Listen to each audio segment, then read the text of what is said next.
Hello बच्चों, नमस्ते। कैसे आप सभी? बहुत अच्छे होंगे। आई होप आप सबकी पढ़ाई भी बहुत अच्छी चल रही होगी।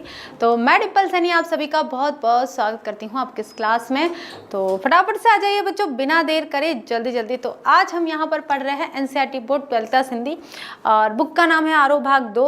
और हम चल रहे हैं यहाँ पर, हमारा नया चैप्टर स्टार्ट होने वाला है, चैप्टर नंबर 5, जिसका नाम है शमशेर बहादुर सिंह। हमारे कवि है और उनकी कविता है ऊषा। ऊषा नाम तो आपने सुना होगा, कई महिलाओं का भी नाम होता है ऊषा, और संध्या भी होता है। तो ऊषा और संध्या के बारे में मैं आज आपको बताऊंगी, बहुत अच्छे से बताऊंगी।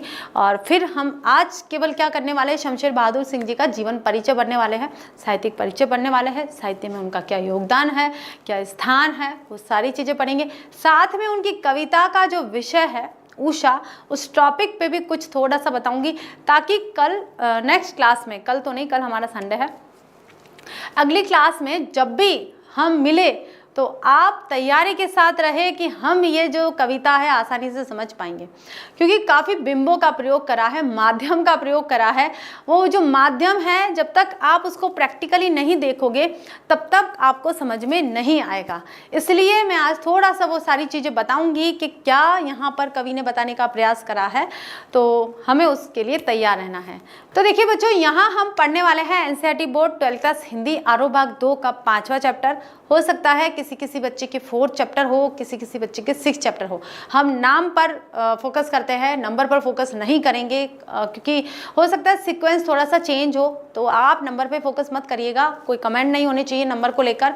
चैप्टर नंबर कौन सा है, हमारा चैप्टर है क्या, नेम क्या है। शमशेर बहादुर सिंह हमारे कवि है और ऊषा नामक कविता है। ठीक है, इतना हमें ध्यान रखना है, इससे ज़्यादा कुछ भी ध्यान रखना है। बाकी हम पढ़ते हैं यहाँ पर उनके जीवन परिचय को।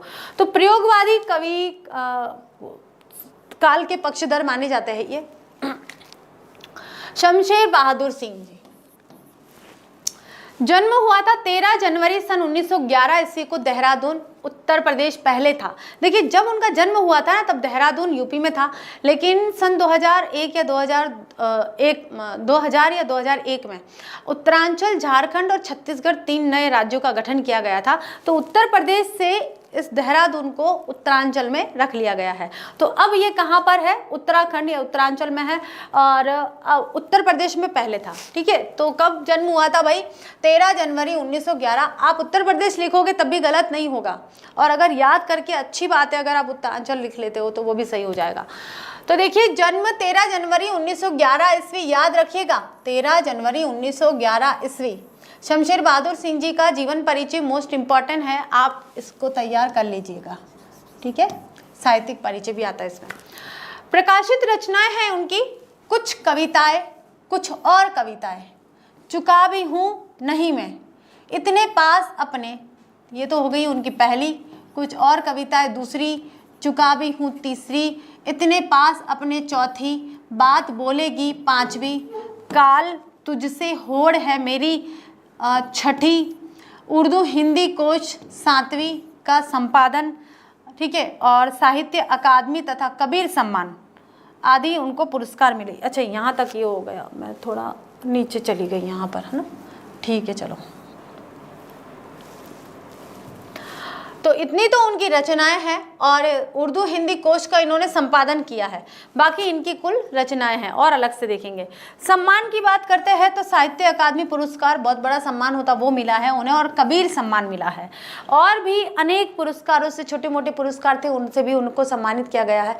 तो आप लिख सकते हैं कि शमशेर बहादुर सिंह जी का जो जन्म है 13 जनवरी 1911 ईस्वी में देहरादून, उत्तर प्रदेश में उनका जन्म हुआ था।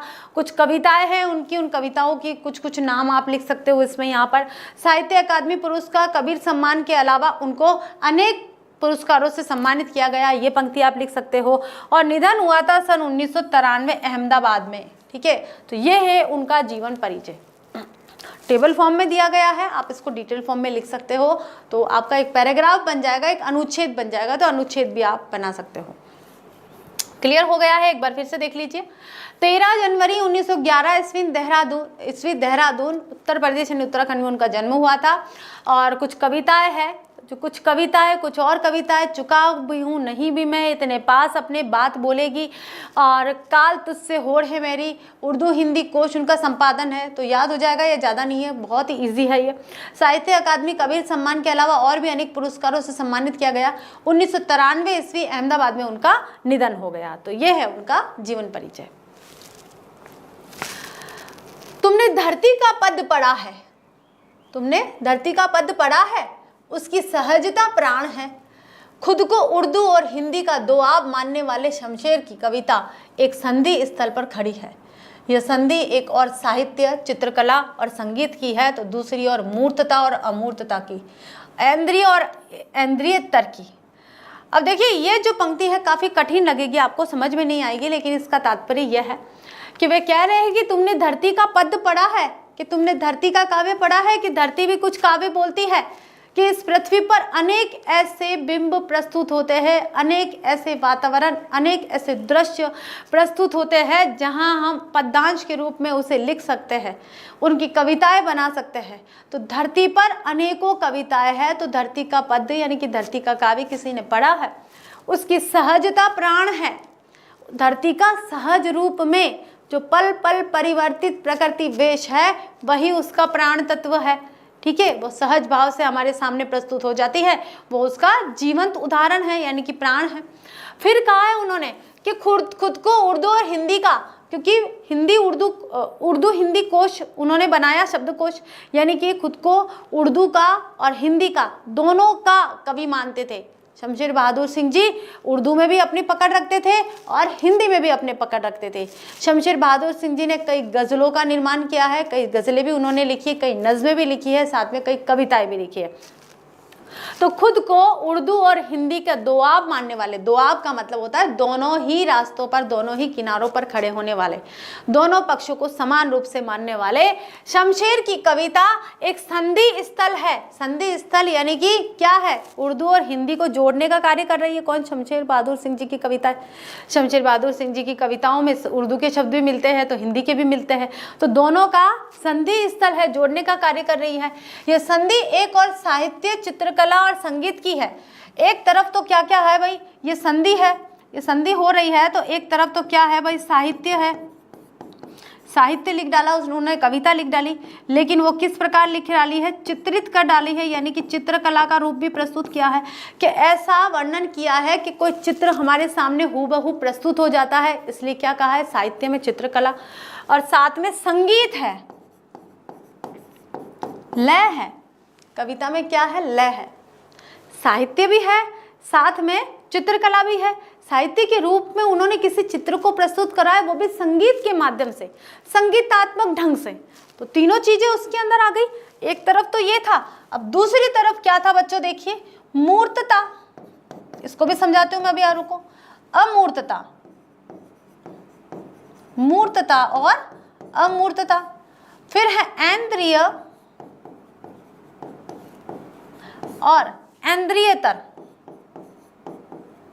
ऐन्द्रिय और ऐन्द्रियतर। अब ये मूर्तता और अमूर्तता क्या होती है, कि किसी चीज को आप मूर्त रूप में मान रहे हो लेकिन वो अमूर्त रूप में है। हम यहाँ पर इस चीज को समझने के लिए मानवीकरण समझ लो। क्या समझना है, मानवीकरण, कि कोई चीज मूर्त रूप में नहीं है, हमें दिखाई नहीं दे रही है, लेकिन उसका ऐसा चित्रण प्रस्तुत किया है कि हमें वो दिखाई देने लग जाती है, उसका मानवीकरण हो जाता है। यानी कि मनुष्य जैसी कोई हरकत, ऐसा वास्तव में वातावरण में ऐसा कुछ हुआ है। वास्तव में ये जो अब उषा कालीन जो कविता पढ़ेंगे ना, एक छोटी सी कविता है, बिल्कुल 2 पैराग्राफ की कविता भी नहीं है, बहुत ही छोटी कविता है, लेकिन उसमें जो भंडार है ना, बिंबों का, चित्रण का, या संगीत का, या उपमाओं का, जो माध्यमों का, वो बहुत बड़ा भंडार है। उसको जब आप पढ़ोगे ना, आप समझोगे इतनी छोटी सी कविता में कितना सार यहाँ पर शमशेर बहादुर सिंह जी ने रख डाला है, क्या बताने का प्रयास करा है, कैसी सुंदरता बताई है जो शायद कोई नहीं बता पाया। वैसे उषाकालीन कविता के समतुल्य और भी कविता, जयशंकर प्रसाद की बीती विभावरी है, और सच्चिदानंद हीरानंद वात्स्यानंद अज्ञे की बावरा अहेरी जो कविता है वो भी उनके समतुल्य है। उनके अनुसार उन्होंने सुबह का जो समय होता है उसका वर्णन किया है। तो उषाकालीन समय सुबह के वर्णन से भी पहले का समय है। बीती विभावरी जागरी कविता जो जयशंकर प्रसाद जी ने लिखी है, बीती विभावरी जागरी अंबर पनघट में डूबो रही तारागढ़ उषा नागरी।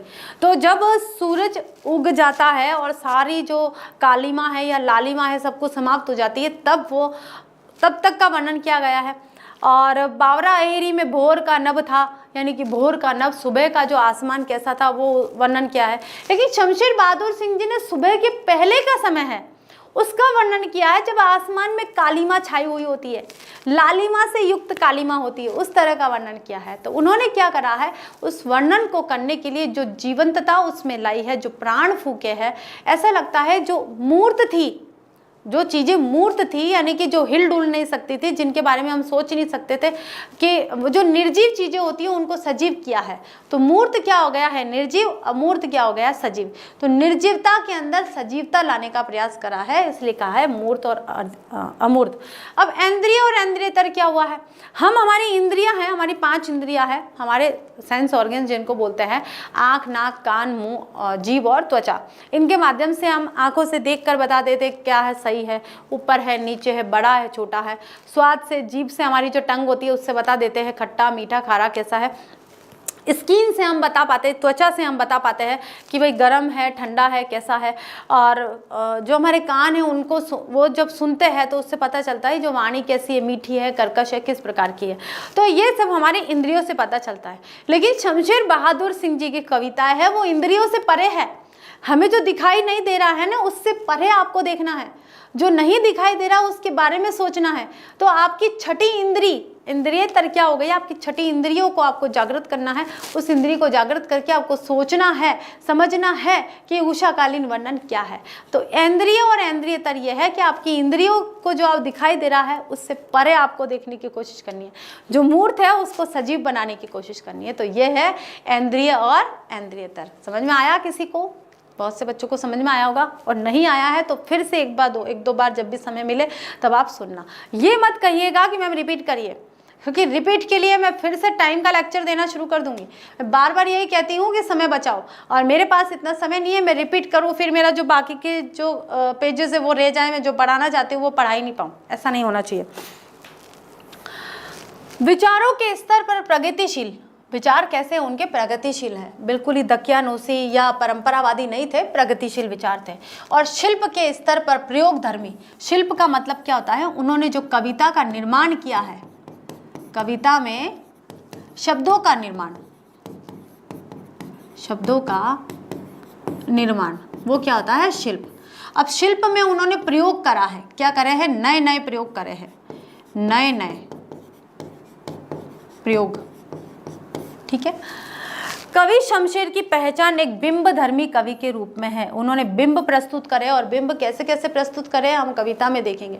कविता पढ़ेंगे ना, मैं आपको अभी इसलिए इतना ज़्यादा फोकस करके बता रही हूँ, इतना ज़्यादा बड़ा चढ़ा के बता रही हूँ, अतिशोक्ति वर्णन कर रही हूँ, क्योंकि वास्तव में अतिशोक्ति वाला वर्णन करने के लायक है वो कविता, उसी के योग्य है। जो बिंब प्रस्तुत करे हैं ना वो बहुत ही ज़्यादा श्रेष्ठ माने गए हैं। ठीक है, आगे देखिए।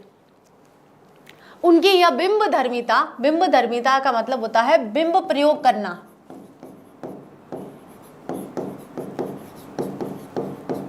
बिंब प्रयोग शब्दों से रंग, रेखा, स्वर, कूची की अद्भुत कशीदाकारी का मादा रखती है। उनका चित्रकार मन कैसा, उनका चित्रकार, जैसे कोई स्केच नहीं बनाया हो वैसा वर्णन करते हैं। सुबह का सीन देखकर आ गया, भाई कोई आर्टिस्ट है और सुबह का सीन देखकर आ गया, और फिर यहाँ पर आपके अपने कैनवास पर यहाँ पर जो चित्र प्रस्तुत कर रहा है वो कौन सा है, जो उसने देखा है, और वो देख के कौन से उसकी जो उनका जो मन मस्तिष्क का जो पटल है उस याद स्मृति पटल पर वो अंकित कर दिया, और स्मृति पटल से फिर वो देखते हैं मैंने क्या क्या देखा था वो, क्योंकि उन्होंने अपनी इंद्रियों से देखा है, अपनी इंद्रियों से देखकर इंद्रियतर वर्णन किया है। उन्होंने इंद्रियों से जो देखा है उसके अलावा उससे ज्यादा बढ़ चढ़ के वर्णन किया है यहाँ कैनवास के ऊपर।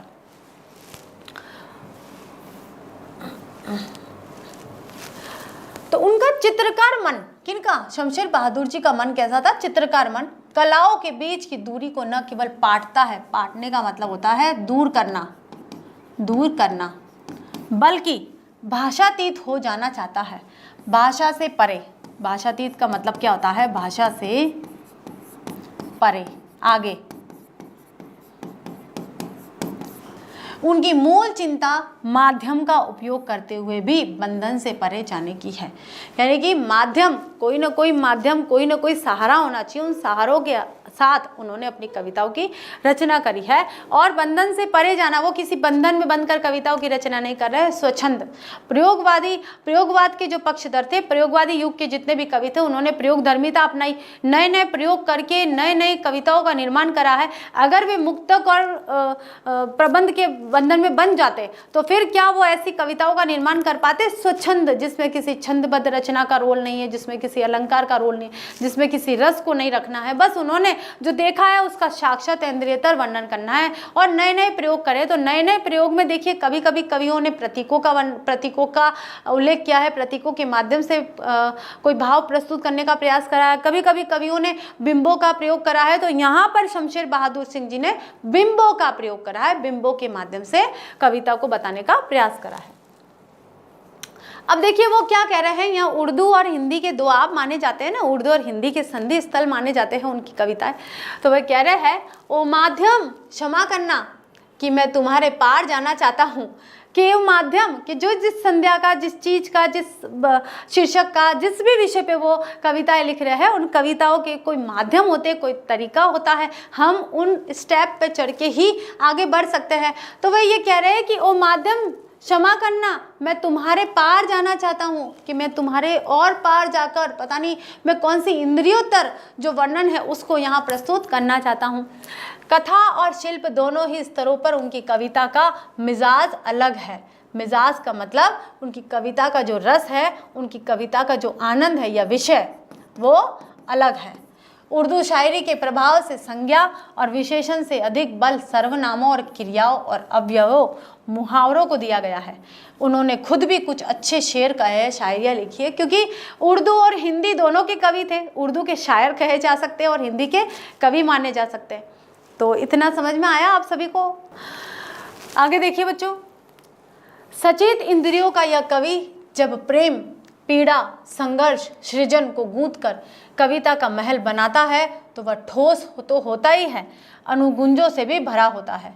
सचेत इंद्रियां, अपने इंद्रियों को जागृत करके, सचेत का मतलब जगा कर, प्रेम, पीड़ा और संघर्ष और सृजन को गूंथ कर, जिस कविता के अंदर प्रेम भी है, पीड़ा भी है, सृजन भी है और संघर्ष भी है, उन सभी को गूंथ कर एक माला में पिरोकर और कविता का महल बनाता है तो वह ठोस होता ही है और अनुगुंजों से भी भरा हुआ होता है। अनुगुंजों यानी कि उसकी गूंजे, यानी कि जो संघर्ष है वो भी गूंजता है, साथ में जो प्रेम है उसकी लय भी सुनाई देती है, पीड़ा भी सुनाई देती है। तो ऐसी अनुगुंजों सभी का सृजन कर रहा है तो सृजन की जो लय है, जो संगीत है वो भी सुनाई देता है। तो सभी तरह के तत्वों का जो संगीत सुनाई देता है वो अनुगुंजों से भरा होता है। यह पाठक को न केवल पढ़े जाने के लिए आमंत्रित करती है बल्कि सुनने और देखने के लिए भी करती है। उनकी कविताएं केवल ये नहीं है कि पाठक से पढ़े, बल्कि पढ़कर उन दृश्यों को देखने की भी लालसा रखे, देखने की भी इच्छा रखे, यानी कि जिज्ञासा हो जाए कि जो चीज़ हमने पढ़ी है यहाँ पर कविता के अंदर, हमें जो समझ में आया है, जो हमने देखा, जो भी हमने पढ़ा है, कविता का भाव जो हमने समझा है, उसको हम साक्षात रूप में देखना चाहे तो जो पाठक है वो केवल पढ़ने के लिए लालायित नहीं रहता है बल्कि उन दृश्यों को देखने के लिए भी लालायित रहता है। प्रयोगवाद 1943 से प्रारंभ हुआ था। प्रयोगवादी कविता शिल्प संबंधी बहुत से प्रयोग लेकर आई। नए बिंब, नए प्रतीक, नए उपमान कविता के उपकरण बने। यहाँ तक कि पुराने उपमानों को भी नए अर्थ की चमक भरने का प्रयास प्रयोक्ता कवियों ने किया है। अपना आस पड़ोस कविता का हिस्सा बना, ज़्यादा दूर नहीं गए, किसी और प्रकृति को लेकर किसी दुख को व्यक्त नहीं किया है। प्रगतिवादी जैसे कोई स्वतंत्रता आंदोलन की चीर पुकार भी नहीं करी है, कोई आक्रोश नहीं जगाया है, कोई असंतोष नहीं बताया उन्होंने तो अपने आस पड़ोस में जो भी घटित हुआ है वो प्रकृति का जो भी परिवर्तित वेश था, जो भी जादू था, उस जादू को यहाँ पर उन्होंने प्रकट किया है। ज़्यादा दूर नहीं, अपने आस पड़ोस, बस प्रयोगवादी, अज्ञेय प्रयोगवादी थे तो अज्ञेय ने भी ग्रामीण अंचल की चीज़ों को भी लिया है। तो जो भी चीज़ें थी बावरा हेरी के रूप में या हरी घास पर क्षण भर, ठीक है, वो जो अलसी है वो नटखट सी, सारा मानवीकरण रूप में यहाँ पर प्रस्तुत करने का प्रयास करा है। प्रकृति में होने वाला परिवर्तन मानवीय जीवन चित्र बनकर अभिव्यक्त हुआ है। इसका मतलब है मानवीकरण किया गया है। क्या किया गया है? मानवीकरण। पूरी पंक्ति का मतलब ही यही है। और मैंने भी पूरा स्टार्टिंग में आपको यही बताया था कि इंद्रिय और इंद्रियतर या मूर्तता और अमूर्तता कुछ नहीं देखना है, मानवीकरण देख लो। यानी कि प्रकृति को जब मानव सुलभ हरकतों के आधार पर बताने का प्रयास किया जाता है, वहाँ मानवीकरण होता है। प्रस्तुत कविता उषा सूर्योदय के ठीक पहले के पल पल परिवर्तित प्रकृति का शब्द चित्र है। शमशेर ऐसे बिंबधर्मी कवि है जिन्होंने प्रकृति की गति को शब्दों में बांधने का अद्भुत प्रयास करा है। मतलब सूर्योदय के पहले का जो समय था, सूर्योदय के पहले का जो समय था, उस समय को उन्होंने इस प्रकार से बताया है, ऐसे शब्द चित्रों को प्रस्तुत करा है, ऐसे शब्दों को रखा है कि क्या कैसा लगता है जैसे बिंब प्रस्तुत करा है। यानी कि उन्होंने प्रकृति की गति को शब्दों के माध्यम से शब्दों में बांधने का प्रयास करा है। प्रकृति की जो गति है, परिवर्तन रूप है, उस परिवर्तन को शब्दों के माध्यम से बताया है, बांध कर बता दिया। ऐसे कैसे शब्दों का प्रयोग करा होगा, सोचिए कैसे लय का। यह कविता भी इसका उदाहरण प्रस्तुत करती है। कवि भोर आसमान का मूक दृष्टा नहीं है। मूक दृष्टा मतलब केवल जो कवि है वो चुपचाप आसमान को देखकर और चुप नहीं रह गए, वो बोले हैं। वह भोर की आसमानी गति को धरती के जीवन भरे हलचल से जोड़ने वाला सृष्टा है। सृष्टा का मतलब कौन होता है? निर्माणकर्ता। इसलिए वह सूर्योदय के साथ एक जीवंत परिवेश की कल्पना करता है जो गांव की सुबह से जुड़ता है। वहाँ सिल है। अब कहाँ से शुरू हुआ? यहाँ से। वहाँ सिल है, राख से लिपा हुआ चौका है और है स्लेट की काली माप पर चाक से रंग मलते अदृश्य बच्चों के नन्हे हाथ। यह एक ऐसे दिन की शुरुआत है जहाँ रंग है, गति है और भविष्य की उजास है, और है हर काली माँ को चीर कर आने का एहसास कराती उषा। तो ये है हमारी उषा कविता के जो कवि है शमशेर बहादुर सिंह, उनका जीवन परिचय। और अब हम यहाँ पर देख लेते हैं, दो दृश्य देखते हैं हम यहाँ पर। ठीक है, ये हो गया हमारा उषा कालीन। आप लोगों ने शायद देखा होगा, और नहीं देखा है तो मुझे लगता है आज के बाद देखेंगे। और ये है हमारा संध्या कालीन। ठीक है, संध्या कालीन। अब देखिए क्या होता है कि जब सूर्योदय उदय होने वाला होता है, जो भी ऐसे अभी कभी सीनरी देखी होगी आप लोगों ने, तो सूर्योदय सीनरी होती है तो यहाँ पहाड़ों के पीछे से ही निकलता है। भाई सूर्य और कहाँ से निकलता है ना, हमने तो पहाड़ों के पीछे से ही निकलते हुए देखा है और पहाड़ों के पीछे ही छुपते हुए देखा है। तो हमारा जो सूर्योदय है और सूर्यास्त दोनों पहाड़ों के पीछे ही होता है। तो जब ध्यान से सुनिएगा, उषा क्या होती है, जब सूर्योदय यहाँ पर होने वाला होता है, हमें बिल्कुल भी सूर्य इतना सा भी दिखाई नहीं देता है, बिल्कुल चिन्ना सा भी। मेरी लैंग्वेज थोड़ी सी मेरी खुद की घरेलू भी हो जाएगी बीच बीच में। तो बिल्कुल इतना सा भी सूर्य की कोई किरणें भी दिखाई नहीं देती है। अब होता यह है कि गया हमारा जो पहाड़ बनाया था ना, वो चला गया। ठीक है, कहाँ गया भाई, ये क्या हो रहा है?